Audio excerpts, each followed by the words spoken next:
The Little Shepherd of Kingdom Come by John Fox Jr. Chapter 30. Peace. It was strange to Chad that he should be drifting toward a new life down the river which once before had carried him to a new world. The future, then, was no darker than now, but he could hardly connect himself with the little fellow in the coonskin cap and moccasins who had floated down on a raft so many years ago, when at every turn of the river his eager eyes looked for a new and thrilling mystery. They talked of the long fight, the two lads, for in spite of the war-worn look of them, both were still nothing but boys. And they talked with no bitterness of camp life, night attacks, surprises, escapes, imprisonment, incidents of march and battle. Both spoke little of their boyhood days or the future. The pall of defeat overhung Dan. To him the world seemed to be nearing an end, while to Chad the outlook was what he had known all his life, nothing to begin with and everything to be done. Once only Dan voiced his own trouble. "What are you going to do, Chad, now that this infernal war is over? Going into the regular army?" "No," said Chad decisively. About his own future, Dan volunteered nothing. He only turned his head quickly to the passing woods, as though in fear that Chad might ask some similar question, but Chad was silent. And thus they glided between high cliffs and down into the lowlands until, at last, through a little gorge between two swelling river hills, Dan's eye caught sight of an orchard, a leafy woodland and a pasture of bluegrass. With the cry, he raised himself on one elbow. "Home, I tell you, Chad, we're getting home." He closed his eyes and drew the sweet air in as though he were drinking it, down like wine. His eyes were sparkling when he opened them again, and there was a new color on his face. On they drifted until toward noon the black column of smoke that meant the capital loomed against the horizon. There, Mrs. Dean was waiting for them, and Chad turned his face aside when the mother took her son in her arms. With a sad smile, she held out her hand to Chad. "You must come home with us," Mrs. Dean said with a quiet decision. "Where is Margaret, Mother?" Chad almost trembled when he heard the name. "Margaret couldn't come. She's not very well, and she is taking care of Harry." The very station had tragic memories to Chad. There was the long hill which he had twice climbed, once on a lame foot and once on Flying Dixie, past the armory and the graveyard. He had seen enough dead since he peered through those iron gates to fill a dozen graveyards, the like in size. Going up in the train, he could see the barn where he had slept in the hayloft the first time he came to the bluegrass, and the creek bridge where Major Buford had taken him into his carriage. Major Buford was dead. He had almost died in prison, Mrs. Dean said, and Chad choked and couldn't say anything. Once, Dan began a series of eager questions about the house and farm and the servants and the neighbors, but his mother's answers were hesitant, and he stopped short. She, too, asked but few questions, and the three were quiet while the train rolled on with little more speed than Chad and Dixie had made on that long-ago night ride to save Dan and Rebel Jerry. About that ride, Chad had kept Harry's lips and his own closed, for he wished no such appeal as that to go to Margaret Dean. Margaret was not at the station in Lexington. She was not well, Rufus said, so Chad would not go with them that night, but would come out next day. "I owe my son's life to you, Captain Buford," said Mrs. Dean with trembling lip, "and you must make our house your home while you are here. I bring that message to you from Harry and Margaret. I know, and they know all you have done for us and all you have tried to do." Chad could hardly speak his thanks. He would be in the blue grass only a few days, he stammered, but he would go out to see them next day. That night he went to the old inn where the Major had taken him to dinner, The next day he hired a horse from the livery stable where he had bought the old brood mare, and early in the afternoon he rode out in a nervous tumult of feeling that more than once made him halt in the road. He wore his uniform, which was new, and made him uncomfortable.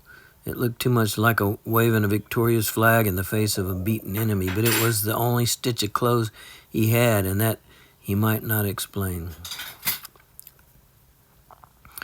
It was the 1st of May, just 8 years before. Chad, with a burning heart, had watched Richard Hunt gaily dancing with Margaret, while the dead chieftain Morgan gaily fiddled for the merry crowd. Now the sun shone as it did then. The birds sang, the wind shook the happy leaves, and trembled through the budding heads of bluegrass to show that nature had known no war, and that her mood was never other than of hope and peace. But there were no fat cattle browsing in the Dean pastures now, no flocks of Southdown sheep with frisking limbs.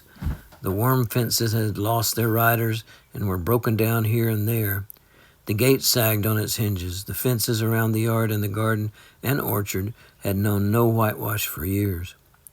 The paint on the noble old house was cracking and peeling. The roof of the barn was sunken in, and the cabins of the quarters were closed, for the hand of war, though unclenched, still lay heavy on the home of the Deans. Snowball came to take his horse. He was respectful, but his white teeth did not flash the welcome Chad once had known. Another horse stood at the hitching post, and on it was a cavalry saddle and a rebel army blanket, and Chad did not have to guess whose it might be.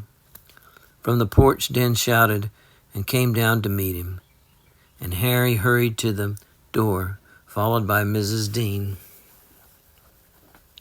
Margaret was not to be seen, and Chad was glad he would have a little more time for self-control. She did not appear even when they were seated in the porch until Dan shouted for her toward the garden, and then looking toward the gate, Chad saw her coming up the garden walk, bareheaded, dressed in white, with flowers in her hand, and walking by her side, looking into her face and talking earnestly, was Richard Hunt. The sight of him nerved Chad at once to steel. Margaret did not lift her face until she was halfway to the porch, and then she stopped suddenly. "Why, there's Major Buford," Chad heard her say, and she came on ahead, walking rapidly. Chad felt the blood in his face again, and as he watched Margaret nearing him, pale, sweet, frank, gracious, unconscious, it seemed that he was living over again another scene in his life when he had come from the mountains to live with old Major Buford, and with a sudden prayer that his past might now be wiped as clean as it was then, he turned from Margaret's hand clasp to look into the brave, searching eyes of Richard Hunt and feel his sinewy fingers in a grip that in all frankness told Chad plainly that between them at least one war was not quite over yet. "I am glad to meet you, Major Buford, in these piping times of peace." "And I'm glad to meet you, General Hunt, only in times of peace," Chad said smilingly. The two measured each other swiftly, calmly. Chad had a mighty admiration for Richard Hunt. Here was a man who knew no fight but to finish, who would die as gamely in a drawing room as on a battlefield. To think of him, a brigadier general at 27, as undaunted, as unbeaten as when he heard the first bullet of the war whistle, and at that moment as good an American as Chadwick Buford, or any Unionist who had given his life for the cause. Such a foe thrilled Chad, and somehow he felt that Margaret was measuring them as they were measuring each other. Against such a man, what chance had he? He would have been comforted could he have known Richard Hunt's thoughts, for that gentleman had gone back to the picture of a ragged mountain boy in old Major Buford's carriage one court day long ago, and he now was looking that same lad over from the visor of his cap down his superb length to the heels of his riding boots. His eyes rested long on Chad's face. The change was incredible, but blood had told. The face was highly bred, clean, frank, noble, handsome. It had strength and dignity, and the scar on his cheek told a story that was well known to foe as to friend. I have been wanting to thank you not only for trying to keep us out of that infernal prison after the Ohio raid, but for trying to get us out.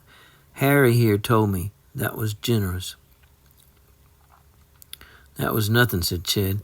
You forget you could have killed me once. And you didn't. Margaret was listening eagerly. You didn't give me time, laughed General Hunt. Oh, yes, I did. I saw you lift your pistol and drop it again. I have never ceased to wonder why you did that. Richard Hunt laughed. Perhaps I'm sorry sometimes that I did, he said with a certain dryness. Oh, no, you aren't, General, said Margaret.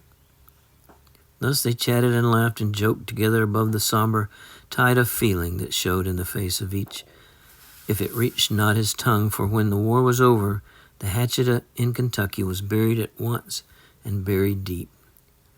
Son came back to father, brother to brother, neighbor to neighbor. The political disabilities were removed, and the sundered threads, unraveled by the war, were knitted together fast. That is why the post-bellum terrors of Reconstruction were practically unknown in the state.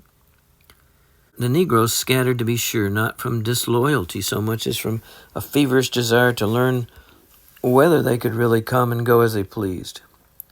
When they learned that they were really free, most of them drifted back to the quarters where they were born, and meanwhile the white man's hand that had wielded the sword went just as bravely to the plow. And the work of rebuilding war-shattered ruins began at once. Old Mammy appeared, and by shook hands with General Hunt, and made Chad a curtsy of rather distant dignity. She had gone into exile with her child and her old mistress, and had come home with them to stay, untempted by the doubtful sweets of freedom. Old Tom, her husband, had remained with Major Buford, was with him on his deathbed, said Margaret, and was on the place still, too old, he said, to take root elsewhere. Toward the middle of the afternoon, Dan rose and suggested that they take a walk about the place. Margaret had gone in for a moment to attend to some household duty, and as Richard Hunt was going away next day, he would stay, he said, with Mrs. Dean, who was tired and could not join them. The three walked toward the distant barn where the tournament had taken place and out into the woods. Looking back, Chad saw Margaret and General Hunt going slowly toward the garden, and he knew that some crisis was at hand between the two. He had hard work listening to Dan and Harry as they planned for the future and recalled each other and to him incidents of their boyhood. Harry meant to study law, he said, and practice in Lexington. Dan would stay at home and run the farm. Neither brother mentioned that the old place was heavily mortgaged, but Chad guessed the fact, and it made him heartsick to think of the struggle that was before them and of the privations yet in store for Mrs. Dean and Margaret. Why don't you, Chad? Do what? Stay here and study law, Harry smiled. We'll go into partnership. Chad shook his head. No, he said decisively. I've already made up my mind. I'm going west. I'm sorry, said Harry, and no more. He had learned long ago how useless it was to combat any purpose of Chadwick Buford. General Hunt and Margaret were still away when they got back to the house. In fact, the sun was sinking when they came in from the woods, still walking slowly, General Hunt talking earnestly, and Margaret with her hands clasped before her and her eyes on the path. The faces of both looked pale even that far away, but when they neared the porch, the General was joking and Margaret was smiling. Nor was anything perceptible to Chad when he said goodbye, except a certain tenderness in his tone and manner toward Margaret, and one fleeting look of distress in her clear eyes. He was on his horse now and lifting his cap. "Goodbye, Major," he said. "I'm glad you got through the war alive.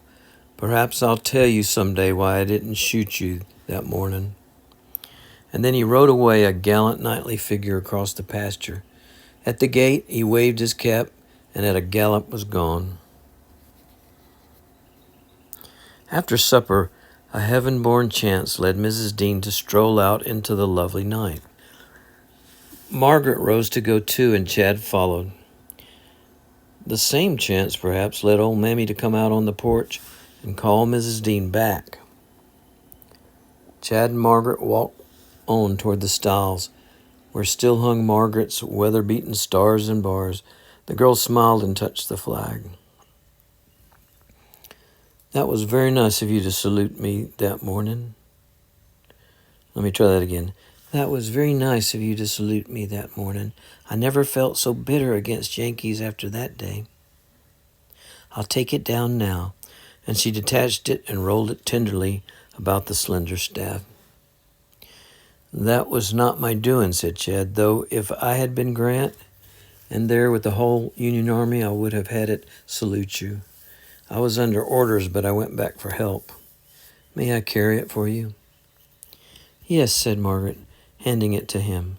Chad had started toward the garden, but Margaret turned him toward the stile, and they walked now down through the pasture toward the creek that ran like a wind-shaken ribbon of silver under the moon. "Won't you tell me something about Major Buford? I've been wanting to ask, but I simply hadn't had the heart. Can't we go over there tonight? I want to see the old place, and I must leave tomorrow." Tomorrow?" said Margaret. "Why, I was going to take you over there tomorrow, but of course you must go tonight if it is to be your only chance." And so, as they walked along, Margaret told Chad of the old Major's last days after he was released from prison and came home to die. She went to see him every day, and she was at his bedside when he breathed his last. He'd mortgaged his farm to help the Confederate cause and to pay indemnity for a guerrilla raid, and Jerome Connors held his notes for large amounts. The lawyer told me that he believes some of the notes were forged, but he couldn't prove it. He says it is doubtful if more than the house and a few acres will be left. A light broke in Chad's brain. "He told you?" Margaret blushed. "He left all he had to me," she said simply. "I am so glad," said Chad. "Except a horse which belongs to you. The old mayor is dead." "Dear old Major." At the stone fence, Margaret reached for the flag. "We'll leave it here until we come back," she said, dropping it in the shadow. Somehow the talk of Major Buford seemed to bring them nearer together, so near that once Chad started to call her by her first name and stopped when it had half passed his lips. Margaret smiled. "The war is over," she said, and Chad spoke eagerly. "And you'll call me?" "Yes, Chad." The very leaves over Chad's head danced suddenly, and yet the girl was so simple and frank and kind that the springing hope in his breast was quickly chilled. "Did he ever speak of me except about business matters?" "Never at all at first," said Margaret, blushing again incomprehensively. "But he forgave you before he died." "Thank God for that." "And you will see what he did for you, the last thing of his life." They were crossing the field now. "I've seen Melissa," said Margaret suddenly. Chad was so startled that he stopped in the path. "She came all the way from the mountains to ask if you were dead and to tell me about your mother. She had just learned it," she said, "and she did not know what you knew, and I never let her know that I knew, since I supposed you had some reason for not wanting her to know." "I did," said Chad sadly, but he did not tell his reason. Melissa would never have learned the one thing from him, as Margaret would not learn the other now. "She came on foot to ask about you and to defend you against against me, and she went back afoot. She disappeared one morning before we got up. She seemed very ill, too, and unhappy.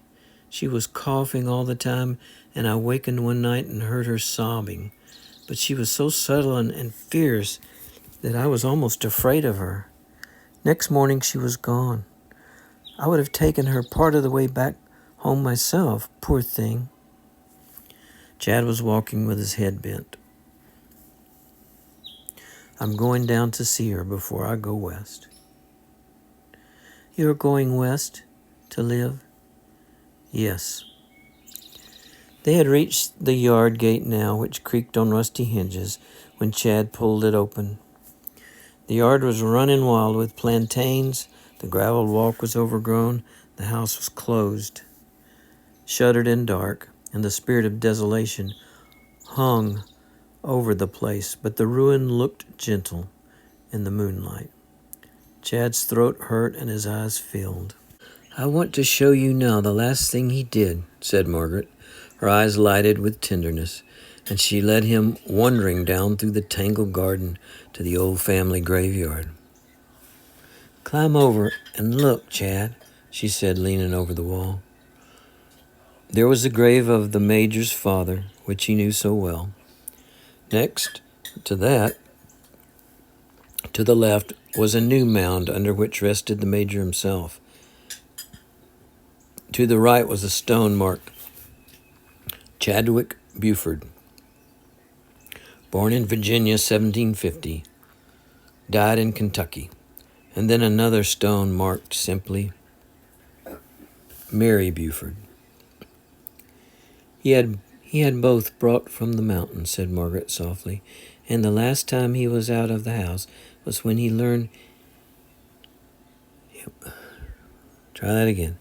He had both brought from the mountains, said Margaret softly, and the last time he was out of the house was when he leaned here to watch them buried there.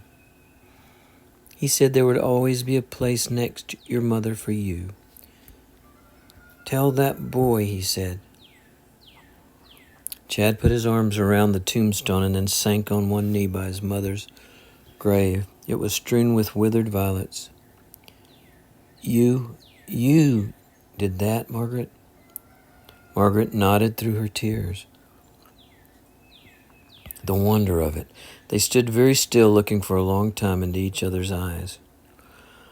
Could the veil of the hereafter have been lifted for them at that moment, and they have seen themselves walking that same garden path hand in hand? Their faces seemed with age to other eyes, but changed not a whit to them. The vision would not have added a jot to their perfect faith. They would have nodded to each other and smiled. Yes, we know. The night, the rushing earth, the star-swept spaces of the infinite held no greater wonder than was theirs. They held no wonder at all. The moon shone that night for them. The wind whispered and leaves danced. Flowers nodded and the crickets chirped from the grass for them. The farthest star kept eternal lids apart just for them, and beyond. The Maker himself looked down that night just to bless them. Back they went through the old garden, hand in hand. No caress had ever passed between these two, that any man could ever dare even to dream of touching her sacred lips had been beyond the boy's imaginings. Such was the reverence in his love for her, and his very soul shook when at the gate Margaret's eyes dropped from his to the saber cut on his cheek, and she suddenly lifted her face. I know how you got that, Chad, she said, and with her lips she gently touched the scar. Almost timidly the boy drew her to him. Again her lips were lifted in sweet surrender, and every wound that he had known in his life was healed. I'll show you your horse, Chad. They did not waken old Tom, but went around to the stable, and Chad led out a handsome colt. his satiny coat shining in the moonlight like silver. He lifted his proud head when he saw Margaret and whinnied. "He knows his mistress, Margaret, and he's yours." "Oh, no, Chad." "Yes," said Chad, "I've still got Dixie." "Do you still call her Dixie?" "All through the war." Homeward they went through the dewy fields. I wish I could have seen the Major before he died. If he could only have known how I suffered at causing him so much sorrow, and if you could have known. He did know, and so did I later. All that is over now. They had reached the stone wall, and Chad picked up the flag again. "This is the only time I've ever carried this flag, unless it had been captured." "You had captured it, Chad." "There?" Chad pointed to the stile, and Margaret nodded. "There, here, everywhere." Seated on the porch, Mrs. Dean and Harry and Dan saw them coming across the field, and Mrs. Dean sighed. "Father would not say a word against..." Oh, let me try that again. "Father would not say a word against it, Mother," said the elder boy, "if he were here." "No," said Dan, "not a word." "Listen, Mother," said Harry, and he told the two about Chad's ride for Dan from Frankfort to Lexington. "He asked me not to tell. He did not wish Margaret to know. And listen again, Mother. In a skirmish one day we were fighting hand to hand. I saw one man with his pistol leveled at me and another with his saber lifted on Chad. He saw them both. My pistol was empty, and do you know what he did? He shot the man who was about to shoot me instead of his own assailant. And that is how he got that scar. I did tell Margaret that."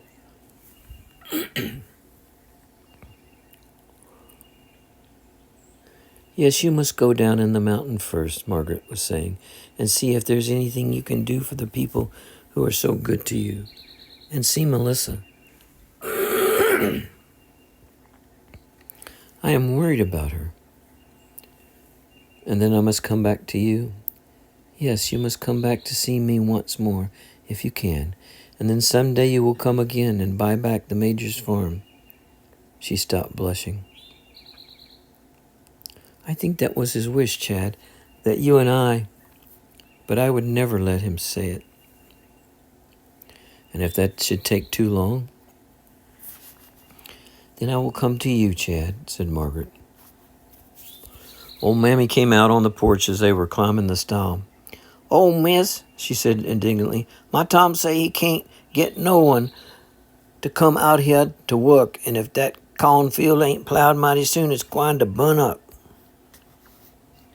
"How many horses are there on the place, Mammy?" asked Dan.